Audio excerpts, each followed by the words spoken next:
হ্যাঁ, all good evening. তো এখন বাজে সন্ধ্যা ৭টা মতো। আমার পড়ানোর পরে আমি মৌদের বাড়ি চলে গেছিলাম। মৌ হচ্ছে আমার ছোটবেলার বান্ধবী, পাশাপাশিই বাড়ি। তো ও পড়াশোনার সূত্রে কলকাতায় থাকে। তো যে কদিন করিমপুরে এসেছে রোজ বেড়াবো ভাবছিলাম, তো বেড়ানোই হচ্ছিল না। হয় ওর টাইম হচ্ছিল না, না হয় আমার হচ্ছিল না। তো অ্যাট লাস্ট বেরিয়ে পড়লাম। আর এই যে দেখতে পাচ্ছ আমার জন্মানোর ২ মাস পর ইনি জন্মেছে। জন্মে আমাকে জ্বালিয়ে খাচ্ছে। তো যাই হোক। তো গাইস, এই দেখো ওর এটা পছন্দ হয়েছে। না, কোনটা? I like this one. ব্যালকনিতে খাবে তাই বলছে। হ্যাঁ, কিন্তু আমার কেউ নেই গাইস যার সাথে বসে আমি আচ্ছা, বিয়ে হোক, বরের বাড়ি গিয়ে খেও। খুব কষ্ট ব্যালকনিতে করি। একা একা দুজনা। ও সংসারের জিনিসপত্র দেখতে ব্যস্ত গাইস। আমি একটু সংসারের জিনিসপত্র নিলাম মার রান্না করার জন্য গাইস। হ্যাঁ, তুই আর কি তাও আমি দেখবি? চুজ করে দিলাম গাইস। মজাটা আমার জন্য।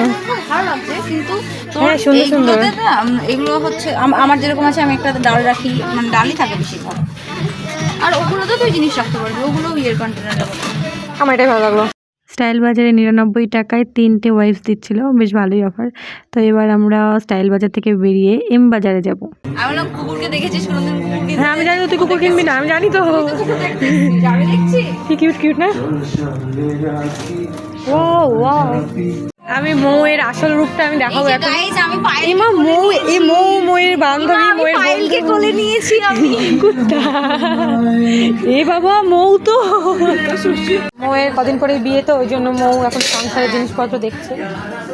আমি দেখছি না, আমি শুধুই আমাদের রান্নাঘরের জন্য একটু দেখছিলাম। তারপর বেরিয়ে আমরা দুজনে দুটো পকোড়া খেলাম, যেটা ছবি তোলা হয়নি, আর ২ কাপ চা খেলাম। তো তারপর চলে আসি বাড়ি। আর আজকের মতো ভিডিওটি এটুকুই, টাটা।